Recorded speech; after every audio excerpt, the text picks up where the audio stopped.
En un pequeño pueblo rodeado de montañas, llamado el Valle del Silencio, vivía un humilde carpintero llamado Elías. No tenía muchas riquezas, pero sus manos trabajaban con precisión, su corazón con fe, y su alma en silencio, esperando algo. Aunque no sabía qué, Elías era conocido por todos, no solo por su habilidad con la madera, sino por su amabilidad.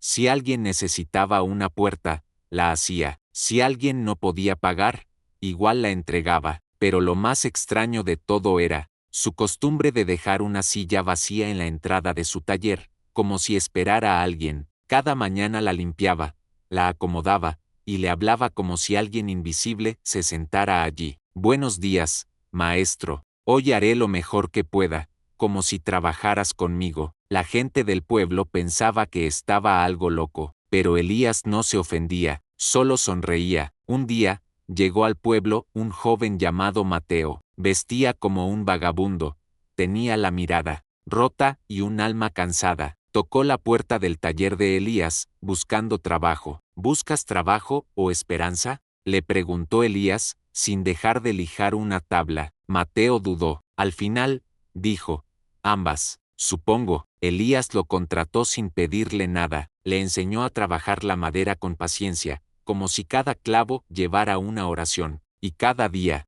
le presentaba la silla vacía. Esa silla es para el maestro, le decía. ¿Quién es ese maestro? ¿Tu jefe? Sí, y también mi Salvador. Mateo se reía al principio, pero con el tiempo, notó algo diferente. Aquel taller tenía paz, la paz que él había perdido años atrás.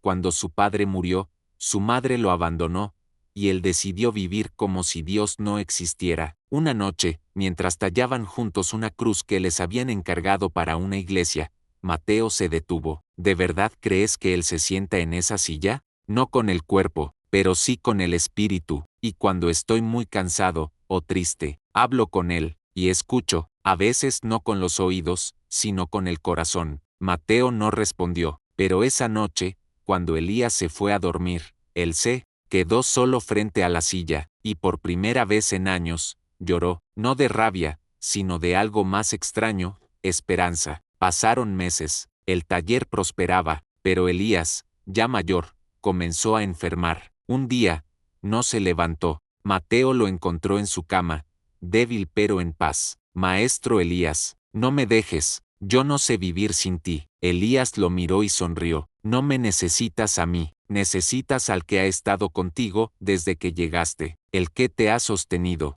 cuando yo no podía. ¿Dios? Sí, él nunca deja una silla vacía. Esa fue su última frase. Elías partió al cielo con una sonrisa. Después del entierro, el pueblo entero se reunió en el taller. Muchos lloraron, algunos recordaban cómo Elías había ayudado a su familia, pero lo más sorprendente fue que Mateo no lloró. Con una voz serena, tomó la palabra. Elías me enseñó a trabajar la madera, pero más importante aún, me enseñó a ver a Dios, incluso cuando nadie más lo ve. Yo era un mueble roto, una tabla tirada al fuego, pero él, maestro, me restauró. A partir de ese día, Mateo tomó el taller, siguió construyendo puertas, mesas y sillas, y Ciro también mantuvo una silla vacía en la entrada. Pero ahora, cuando alguien le preguntaba, ¿para quién es esa silla?, él respondía, para el que nunca me dejó solo, para el que sigue trabajando conmigo. Reflexión final, para cerrar, a veces, como Mateo,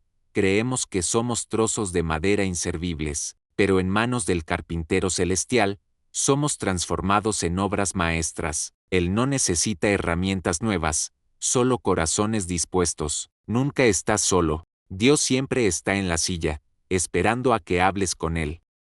En una ciudad donde los edificios ocultaban el cielo y el ruido tapaba el alma, vivía un abogado exitoso llamado Tomás Herrera. Tenía fama, dinero y un currículum impecable, pero lo que nadie sabía era que, detrás del traje, había un hombre quebrado por dentro. Su corazón estaba lleno de rencor. Había cortado todo lazo con su padre hacía más de 20 años. Lo culpaba de todo: la pobreza, el abandono, los golpes y la humillación. A pesar de que su padre se había vuelto cristiano y buscaba reconciliación, Tomás jamás respondió. Una carta, una llamada ni un solo intento de paz. Él había construido su vida con una única motivación, demostrar que no necesitaba a nadie, ni siquiera a Dios. Él sobre una mañana como cualquier otra, mientras Tomás revisaba sus correos y contratos, su secretaria le entregó un sobre sin remitente. No parecía importante, iba a tirarlo, pero algo le llamó la atención. Dentro, solo había una hoja con una frase escrita a mano: ya no estaré cuando decidas perdonar. Pero el perdón siempre llega a tiempo para el alma que lo busca. No había firma, nada más. Eso lo inquietó, le removió un viejo dolor que había enterrado debajo de años de logros. Esa noche no pudo dormir. Recordó su infancia, el hambre, los gritos, su madre llorando en silencio, y sobre todo, recordó a su padre arrodillado en su última conversación, suplicando perdón, y él se lo negó. Él regresó impulsado por una mezcla de culpa y curiosidad. Tomás decidió volver al pueblo donde creció. Tomó el primer vuelo. Ya no quedaban familiares allá, solo una vieja casa de madera casi en ruinas, y una pequeña iglesia al borde del camino. Lo primero que hizo fue visitar el cementerio. Allí, entre las lápidas sin flores, encontró el nombre que había evitado por años: Francisco Herrera. Se quedó quieto, no sabía qué sentir. No hubo lágrimas, solo silencio, y una pregunta clavada como aguja en el pecho: ¿por qué no fui antes? El pastor y la carta antes de irse. Pasó frente a la pequeña iglesia. El pastor, un hombre mayor, lo reconoció de inmediato. Tú eres Tomás, el hijo de Francisco. Tomás solo asintió. Tu padre oraba por ti todos los días, incluso cuando ya estaba enfermo. Me pidió que, si algún día venías, te entregara esto. El pastor le dio una carta amarillenta. Tomás tembló, sentado en la banca más alejada. La abrió. Era la letra de su padre, temblorosa, pero clara: hijo mío, sé que fallé, que fui un padre roto, intentando criar a un niño que merecía amor. Te hice daño, y si pudiera volver atrás, lo haría, pero encontré a Cristo. Él me perdonó, y me enseñó lo que es amar sin condiciones. No espero que me perdones, solo quiero que tú también conozcas el perdón, no el mío, sino el de